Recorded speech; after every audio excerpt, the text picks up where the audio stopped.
Ça va bien. Je vais finir par avoir raison de mon influenza après un mois.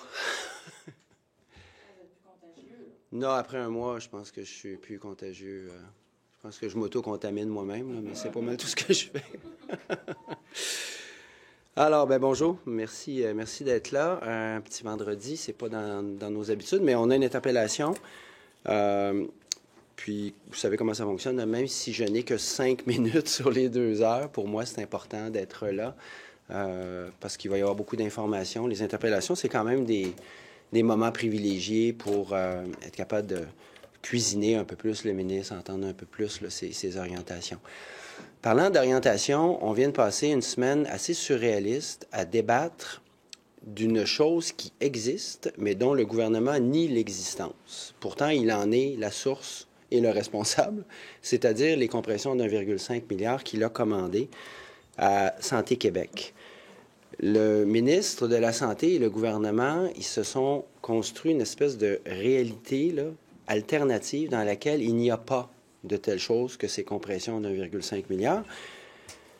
Pourtant, je le dis et je le répète, c'est bel et bien la commande qui a été donnée. C'est ce sur quoi Santé Québec travaille, c'est ce sur quoi les PDG des CIUS et des CIS travaillent, je dirais presque jour et nuit même.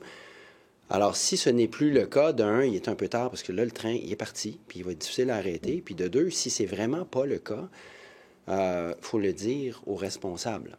Peut-être qu'il faut juste convoquer une grosse réunion en fin de semaine, puis arrêter ce train-là, puis dire on arrête tout, là, puis on revoit nos plans. Parce que sinon, le ministre dit une chose et son contraire. Il dit non, non, non, puis le réseau continue à couper. C'est assez surréaliste quand même parce que tous les jours, on a des nouvelles preuves de ça. Et j'en ai une belle ici qu'on a reçue et qu'on a détaillée par Accès à l'information.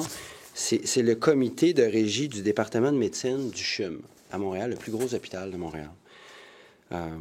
Ces gens-là se réunissent une fois par mois et ils se sont réunis encore récemment et leurs constats sont absolument non équivoques, mais aussi assez effrayants. Ça dit notamment à la section budget, le budget prévu du CHUM, le déficit, prévu du CHUM atteint maintenant 80 millions.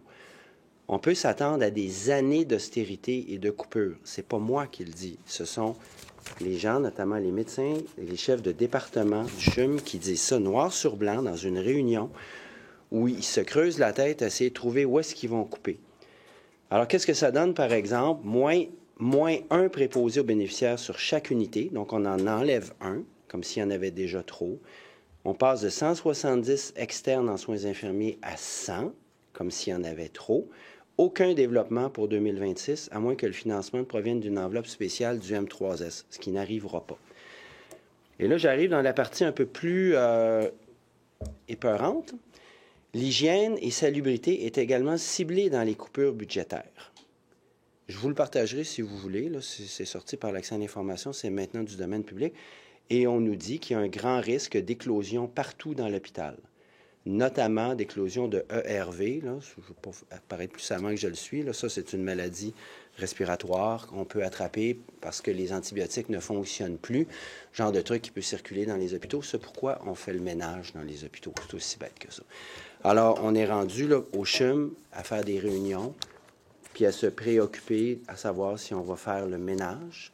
Et on dit textuellement qu'il y aura des années d'austérité. Fait que le ministre a l'occasion, encore ce matin, il va avoir 2 heures, là, il va avoir le crachoir pendant 2 heures. Là. Est-ce qu'il peut au moins reconnaître que, oui, il y a des compressions, oui, ça fait mal. Soit qu'il continue, puis qu'il dise, comme il nous l'a déjà dit, que c'était non négociable, soit qu'il arrête ce train-là, puis qu'il remette le train sur les rails, parce qu'en ce moment, on s'en va vers un déraillement de catégorie olympique. Je vous écoute. Bien, donc, on connaît votre position. Là, vous demandez une suspension des compressions rapidement. Mais il y a quand même un travail à faire d'une certaine façon pour essayer de rétablir les finances publiques en santé. Là. Il y a beaucoup d'établissements qui font des déficits importants, entre autres depuis la pandémie. C'est quand même un fait. Donc, vous le faites tout l'effort de redressement, vous, dans le réseau? Non. Il y a une chose qui est très claire, là, c'est qu'on ne compressera pas la maladie. On ne va pas non plus compresser la démographie. puis la démographie, c'est une science assez exacte, là, on le sait depuis des années et des années, là, des décennies, que la courbe démographique, elle s'en va comme ça vers le vieillissement de la population. Moi, j'écrivais des chroniques là-dessus quand j'étais ici il y a 30 ans. Là. Fait que c'est quelque chose qui est connu. Ça ne devrait pas être une surprise pour le gouvernement. On ne va pas non plus compresser les nouveaux traitements, les nouvelles molécules qui coûtent de plus en plus cher. Alors, où est-ce qu'on pourrait peut-être faire des économies? Pourquoi avoir créé Santé Québec? Ça coûte combien la création de Santé Québec? Puis prendre des fonctionnaires de l'édifice A pour les amener à l'édifice B, parce que maintenant, ça s'appelle Santé Québec, en leur donnant des primes, parce qu'ils ne veulent pas y aller en plus. Là. Ça va coûter combien? Combien ça coûte faire l'image de Santé Québec? Première chose. Deuxièmement, le contrôle du prix des médicaments. Ça, c'est un tabou, ça. Le gouvernement n'a jamais vraiment voulu se mettre le nez là-dessus. Là. D'autres, ça fait des années qu'on parle, par exemple, de Pharma-Québec, qu'on est en train de revoir et de remettre au goût du jour, mais de ça, nous ne parlons pas. Alors que c'est connu qu'on paie beaucoup trop cher les médicaments au Québec, ça fait des années. Autre chose, le gouvernement, quand il est arrivé en 2018, disait vouloir récupérer 1 milliard de dollars, il y a 6 ans, dans la rémunération des médecins spécialistes. Il est allé chercher 450 millions, puis il s'est pété les bretelles. 450 millions sur 1 milliard, ça fait 45 %. Il n'y a pas de quoi se péter les bretelles quand on a 45 %. Alors, il y a une négo, là. Moi, je compte sur le gouvernement pour faire une bonne négociation. Oui, il y a de l'organisation de travail à faire, mais il y a aussi une question salariale. Il y a de l'argent à aller chercher de ce côté-là. Ensuite, est-ce qu'il y a une réorganisation, notamment dans les très, très, très nombreux paliers de gestion, de chefs de département? Peut-être, peut-être. Mais il y a une chose, et je répète, on ne va pas compresser la maladie. Puis là, c'est ça qu'on fait. Là, on laisse des gens dans des situations lamentables. On ne soigne pas des gens. On laisse des gens attendre beaucoup trop longtemps. Puis, en passant, on pèle par en avant. Et il y a une dernière colonne où le gouvernement perd de l'argent. Donc, nous perdons de l'argent. C'est le tatouinage avec les projets d'infrastructure. Juste l'hôpital Maisonneuve-Rosemont, là, le tatouinage là, nous a coûté au moins 1 milliard. Parce que chaque année qu'on perd, là, c'est au moins 400, 500 millions de plus. Et là, on a perdu au moins 3 ans avec le gouvernement qui aurait dû lancer ce programme-là. On n'est pas dupes, là.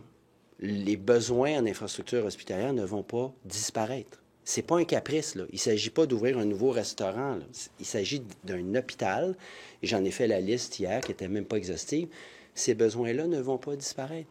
Et plus on attend, plus ça va coûter cher, parce qu'on est obligé de rafistoler ce qu'on a, puis ce qu'on va construire, finalement, va coûter plus cher. Ça, c'est de la mauvaise gestion. Puis ils peuvent me bassiner avec leur PQI, là.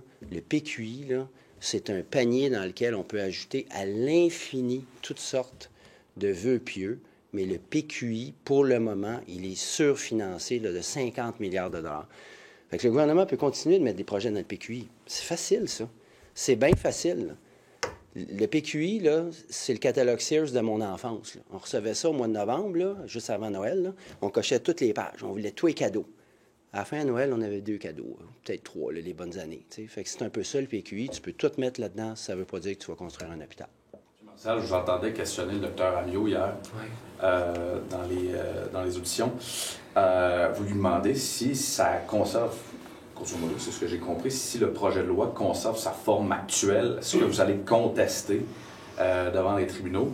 C'est-tu votre pensée? Pensez-vous vraiment que ça va s'en aller jusque-là? Je ne le souhaite pas. Mais mon expérience des dossiers constitutionnalisables me fait penser que ça s'en va directement jusqu'en Cour suprême, cette affaire-là. Puis je ne le souhaite pas. Mais il y a des mots très durs qui ont été prononcés hier, notamment par le directeur général de la Fédération des résidents, qui parle d'attaques attentatoires aux droits fondamentaux. Moi, j'entends ça, j'ai l'image de la Cour suprême qui me vient en tête immédiatement. Puis effectivement, il y a des sections de ce projet de loi qui pourraient être assurément débattues devant les tribunaux. Bon, cela dit, moi, je ne suis pas juriste. Je vous dis juste que les gens qui sont venus hier nous ont tous dit qu'il y a un os juridique avec ce projet de loi-là. Est-ce que ça pourrait faire en sorte, parce qu'on avait compris au début que, bon, les partis d'opposition, grosso modo, étaient derrière le principe. Oui. Est-ce que ça pourrait faire virer votre capot de bord? Je me réserve le droit, effectivement, de voter contre ce projet de loi-là. J'en suis pas là. On commence tout juste, puis la bonne foi se présume. On n'a même pas fini encore les auditions. Après ça, on va l'étudier article par article. Mais il y a deux choses ici, le principe et la finalité. Je suis d'accord avec le principe que les médecins devraient travailler au public. Je suis d'accord avec le principe que le privé ne devrait pas exister, sauf dans de rares exceptions au Québec. Mais est-ce que c'est le bon outil? Est-ce que c'est la bonne façon de faire? Hier, on a eu 5 groupes, là, et probablement les plus importants, ou parmi les plus importants dans la pratique médicale au Québec. Ils sont tous véhément contre. On ne peut pas faire comme si ça n'existait pas, ça. Alors, on va l'étudier, le projet de loi, mais ça a été dit, là, mais là, le ministre s'étonne de voir qu'il y a des médecins qui partent au privé. Ben oui, mais c'est pas une grande surprise. C'est comme si le ministre des Finances s'étonnait de voir qu'il y a plein de monde qui ne paye plus leurs impôts alors qu'il aurait lui-même créé des échappatoires fiscaux. C'est le ministre qui a ouvert la porte vers le privé et il continue de donner des permis pour des CMS, il continue de vanter le privé. Puis en disant aux jeunes médecins, tu es obligé de faire 5 ans, on dirait que c'est un service militaire, puis tu es obligé d'y aller. Alors que ces jeunes-là, ils veulent y aller, ils veulent juste avoir des conditions de travail raisonnables, ils veulent juste qu'on les traite de façon humaine, de façon à faire leur travail correctement, être capable d'opérer quand ils sont chirurgiens, être capable de voir leurs patients plus que 3 minutes au téléphone quand ils sont omnis.